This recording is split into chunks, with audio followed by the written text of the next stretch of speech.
Hello, gardeners. I'm John Bowen, a Buncombe County Extension Master Gardener, back with you again to talk about starting seeds and growing transplants indoors. It's part 3, which I talk to you about when to start your seeds, the planting process, and give you some tips and tricks to speed you on your way. Let's get started. Let's go on and get to the good part, because one of the toughest questions we have as seed planters is when to actually plant them. It is one that will make you just go bonkers, as you see my little friend there in the picture. When do you sow the seed? When do you plant them out? One of the mistakes that I have made over the years is I get anxious and I tend to plant too early, and then I get giant transplants and it's just a pain. Little transplants seem to do better. Maybe it's counterintuitive, but a little tomato plant that you transplant out is going to out yield over time the 1 gallon giant tomato plant that you transplant out. Don't be in a rush, but you have to make a decision of when's the right time to plant. And the way we're going to approach it is kind of backwards. We're going to ask the question first, when do you expect to put these plants out in the field? When are they going into the garden? That's your starting point. Then we're going to back up from there. When you plant them out depends on your frost date and the soil temperature. And that's why a soil thermometer is kind of nice. But let's look at frost date. For you in Black Mountain, your average last spring frost date is April 27th. But 18% chance, 1 in 5 times, you're going to get frost as late as May 10th. And a 2% chance, 1 in 50 times, you're going to get frost as late as May 23rd. So you're trying to anticipate that while planting your seeds now. But think about this. If you say, I'm going to plant on the 1st of May, I'm a 1st of May planter. Well, when 1st of May comes around and the weather forecast is for frost on May 10th and you don't transplant those transplants, how big are they going to get in the intervening time? Can you handle them? Do you have a place for them? Can you keep them growing? Can you keep them warm? Can you keep them healthy? If you do plant out on May 1st and the May 10th frost comes in, do you have a way to cover them? Can you protect them from that? And those are decisions that are very personal. I can't make them for you, but think about that. One way to get at this question of when do you actually transplant out is to go online and check some local resources. This is the Western North Carolina planting calendar that the Extension Service has put out. It looks a little scary. I boxed the part I want there. We're going to talk about basil. Basil is temperature sensitive. And you notice if you go across the chart in the red box there, I put a red arrow showing you that the Extension Service recommends planting out your basil the last week of May. It says S and T. Well, S is for planting seed. T is for doing transplants. We're talking about transplants now. So if that's your target, last week of May, or the last half of May, when do you actually put the seeds in the containers, in the basement, under the light, wherever you have your seeds? Well, you can back up to where it says days to harvest, and you can do some math and you can work it out. It's kind of complicated. Maybe you can find it on that same seed packet we've been referring to. For eggplant, where the arrow is, it says 8 to 10 weeks prior to planting in the garden. So if May 15th is your day, you're doing eggplant, back off 8 to 10 weeks, and that's your planting time. And again, that assumes that you have good temperature, that you're going to get optimum growth. If they're going to sit there at 60 degrees and not sprout, you could be waiting a long time on those eggplants. Another resource that I really like, and I gave you a reference to this, and if you have the actual handout pieces, I put a link right on the slide for you, is Johnny's Selected Seed. They have an interactive calculator where you just put in your last frost date or your anticipated last frost date. Here I put May 15th in there, I believe. And then it gives you a whole big table of possible plants. I put the red arrow by basil once again, just so we can be consistent. And if you look at that, you can see that it says that the number of weeks to start the plant before setting it out is 6 weeks. They do the math for you. So that means April 10th. Is their day for planting basil based on a May 15th last frost date. If you go over farther to the right, you keep going though, you see that they recommend waiting a week. If May 15th is your last frost date, wait another week, they suggest, on basil because it's so temperature sensitive. This is a great piece because it's so hard to calculate it back, and every seed is different. They have hundreds of seeds that they list in the table for you, and it's a super reference. I use it quite a bit when I'm not sure about how to do a new plant. So far, we've learned a lot about containers. We've learned about media. We've learned about light. We've learned about temperature. I've given you an idea, I think, of when to plant these seeds out. So now the fun part is when we actually get to start putting them in the containers. Well, There again, the question is, how deep do I plant the little seed? It's not stamped on the seed, so how do I know? Check your seed packet. On the eggplant packet here, it says 1/4 inch deep. A good rule of thumb is twice the diameter of the seed. And remember, when you pop these guys in there, some seeds are going to need light to germinate. Lettuce is the classic example. So don't over cover them. Don't plant too deep. Follow the instructions. Label your containers. You don't know how many times I said, I'll remember which tomato is which. Doesn't happen. Label your containers, cover them with a transparent cover until they come up, and then you can pull the cover off and you're good to go. So we're going to take a little bit of time here real quick. Just give me a Zoom show of hands. How many of you have ever done everything right and the stupid seeds just won't germinate? Okay, I see hands wiggling all over. You've had the same problems I have. So here's my quick tips for you. First thing, pre-germinate them on a paper towel. Put them on a paper towel, cover them up, put them in a plastic bag, try to keep them in that 80-degree range. Look at them and see which ones are getting fat, which ones actually have root tips coming out. Pre-germinate, actually put them on the towel and let them make roots. You see I've circled the radicle there on these pumpkin seeds for you. You can see what we're looking at. That's a good way to get them going and only plant out the ones that you know are actually going to germinate. Here's the problem.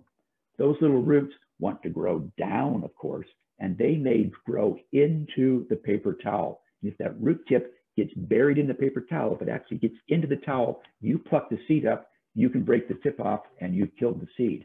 I have done that so many times on peppers. So here's my quick tip. Don't put them on a big flat paper towel. Cut your paper towel into little squares, plant one seed per paper towel, and if the root tip grows into the paper towel and you can't get the seed off, plant it piece of towel and all. It's a thin little towel. The root will grow right through it. It won't be a problem, and you won't be breaking root tips off. Something else to keep in mind, some seeds are hard, they're thick-shelled, they do not want to let water in. You have to use a process called scarification. That's nicking the seed coat. You're not taking it off, you're just nicking it, cutting a hole, sanding a hole, making it easier for the water to get in there. If you go online, you will find a whole bunch of videos showing how to scarify. Most of them show some very good techniques for scarifying. So if your seeds are super hard and they've been just scraggly and slow to germinate, don't come up well, this may be your problem. And one last tip here for you is what we call stratification. Some seeds require a cold, wet period. Just yesterday, I planted some comfrey seeds and the seed packet said, stratify for 30 days, put them in the refrigerator. They have to be damp. They can't just be dry. So put them in a damp paper towel, roll them up, stick them in a bag in the refrigerator. Mix them with some sand or some perlite, stick it in the refrigerator. Plant them in your media right now. Set your media outside. Give them maybe 4 weeks outside. Let them freeze, let them thaw, let them stay cold. It's still not too late to do that. Here are some plants that are likely to need it. Fortunately, almost all of our garden vegetables, no problem. They don't need it. But many of our perennials need the stratification. So if you're planting turtle heads or lupins or coneflowers or baby's breath now, get them in the refrigerator wet now or get them outside now because they need that time before you let them get into the warm media. 3 tips: pre-germinate them, scarify them if they need them, stratify them if they need them. If you water them, use room temperature water. The cold water can be a real shock for them. Fine mist, don't wash them out. You can follow these on your notes here. After germination, the containers should be uncovered. You get lights close, watch for sunburning. The one last important piece here is after germination, you may need to start fertilizing. Once you get 2 true leaves, you may need to add fertilizer. If you're using the sunshine mix, it has no fertilizer and you're going to have to add some. Often we use a liquid fertilizer at half strength, maybe fish emulsion, maybe Miracle Grow or Peters, but get the strength down, don't overwhelm them. You'll see it. If the plants look pale, if they're yellow instead of green, they probably need fertilizer. On the other hand, if the edges of the leaves are burned and crisp, you may have overdone the fertilizer. Back off and give them a good flush.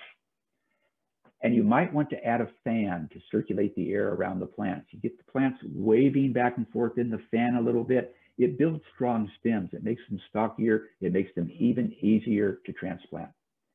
And if you do all this, pick a good media, pick good pots, pick good seeds, Watch your light, watch your temperature. Don't make it too complicated, but pay attention to the things you think are most important. Everything should work fine. And whoopee, it's time to transplant. Just don't forget to harden them off. They can't go indoors to the garden for a week or so till they get tough, and then to the garden. I hope I haven't made a relatively simple process too complicated. I wanted to show you what some of the options are, some of the choices, some things you can do to improve what you do. But the most important thing is to get started. Come to the library, get some containers, get some soil, plant some seeds, watch what happens. Pay attention, take notes. You can do this. Do we have time for some more questions from Elisa? Yes, John, we do. Mary Lou says that if you have 36 cells and they germinate at different times, how many have to be up before you take off the plastic cover? That is a really good question. My rule is that if half of them are up, I will pull off the plastic cover. Now, this assumes that my whole tray is one thing. If I have 36 pepper seeds in there, if half of them come up, I will pull off the cover because I know the rest of them are committed to come and they will come soon. If it's a mixture of material, if I have basil and tomatoes and peppers all in one tray, then I've got to be more careful. I might end up taking out the tomatoes and set them aside and leave the cover on until the peppers come up because they're slower. So use your judgment there. Thanks, John. We have several questions related to hardening. Can you tell us more about hardening off, the best method to harden plants, and just re-explain that process for us? Okay, I mentioned that very quickly. Your plants indoors have been babied. They're not ready for the real world. They haven't had the wind, they haven't had the rain, they haven't had the cooler nights. So the hardening off process is just a way to get them toughened up so they can go out there and fight for life in your garden. So the way we typically do it is take them outside, put them in the shade. Don't challenge them with sun yet. Put them in the shade and just let them get used to the temperature fluctuations, the breezes. If there's some rain, that's okay. Let them get used to being out in the real world temperatures, and then move them over into a sunny place. You can put them where they get morning sun, they're fine. If you have some shade under a tree where they get some filtered sun, that's fine. If you just put them out directly into full sun, you can get a little sunburning and your leaves are going to bleach out, and that's not a good thing. You're watching the water, don't let them dry out.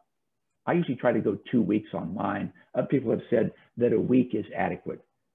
John, 3 remaining questions. What is the definition of a true leaf? Oh, yes.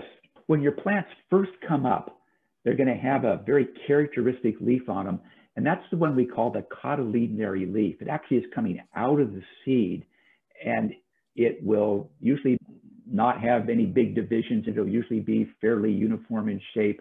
It's the one that was formed in the seed. And once that gets out of the soil, that starts getting light. The plant says, aha, I'm out in the light. I don't have to be forcing through the soil anymore.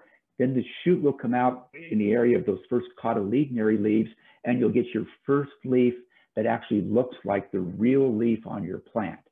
So you know how tomatoes have really divided leaves. You would recognize a tomato leaf if you saw one. Well, the first leaf on a tomato is just a skinny little oval thing. It doesn't look anything like a tomato leaf. But the next leaves that come out above that actually look like little tiny tomato leaves. And you say, oh yeah, that looks tomatoey. Those usually come out in pairs. So you'll get the cotyledonary leaf, and then a few days later, you'll get the tomatoey looking leaf. And then above that, a few days later, you'll get the next tomatoey looking leaf. And that's what we say the first 2 true leaves. So the tomatoey looking leaf is the true leaf.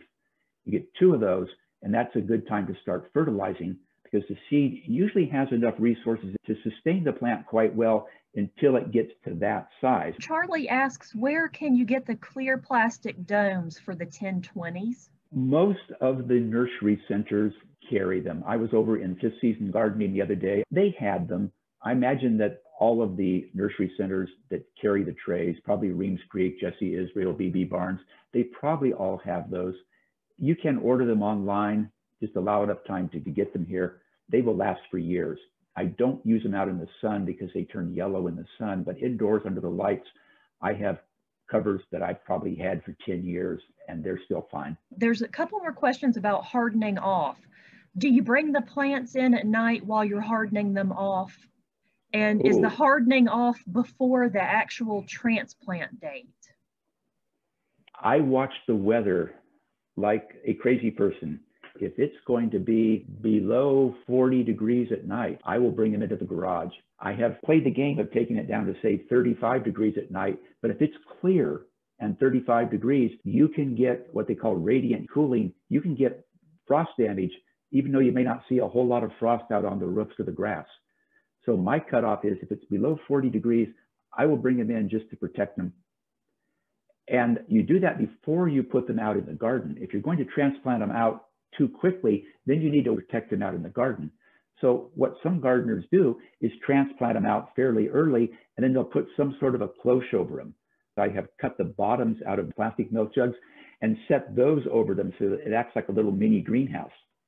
Most of us don't. Most of them say, well, we'll just wait 2 weeks there on the driveway in the sun and then put them out in the soil. Can you recommend a liquid fertilizer? I am hesitant to recommend a liquid fertilizer. I have used many. There are a lot of them out there. One of the questions you need to ask yourself is, are you looking for an organic fertilizer, or are you okay what we call an inorganic fertilizer? An old garden standard for years and years was Miracle Grow. It's not a liquid, but you just take the crystals, put them in some water, swirl it around, it turns blue, and you apply it as a liquid. It's a chemical fertilizer as opposed to an organic. The other extreme on the organic side is fish emulsion. Many gardeners love fish emulsion. The thing about fish emulsion, for the most part, is it's a very slow release fertilizer. So on your seedlings, if you're feeding fish emulsion and they're looking kind of yellow, it may take a little while because that fish emulsion has to be digested in the soil, break down a little bit. It doesn't immediately feed the plant. I use fish emulsion outdoors. I don't like to use it indoors because it can be a little bit smelly. Peters makes a very good product that many growers like. There are several fertilizers that are available that are already in the liquid stage. I have one of those in my basement that I use quite a bit because it gives me good micronutrients. So there are many, many choices there. It would be worthwhile to go to one of your local garden centers and find a knowledgeable person and ask them what they're recommending and what they've had success with. Vicki, noticed that you had a foil backing behind your plants, and is that beneficial for lighting and heat? Wow, good eye. I have a piece of foil back there. It's actually a piece of insulation board with the foil backing on it. I have it there just to reflect some light because my fluorescent tubes put out quite a bit of light to the side, which is wasted to me. So I just put it against the back wall and it reflects the light back down to my plants. I thought, well, if it makes it just a little bit more efficient and I capture a little more light, it's worth doing. John, well done. Those are all the questions. Well, my goodness, those were good questions. You guys were paying attention. If you have more questions, I put on the screen there for you and in your notes, the Buncombe County Master Gardener Helpline. There's our phone number there. The email is nice because if your plants are looking kind of weird and you want to take a snapshot and email it to us, that makes it much easier.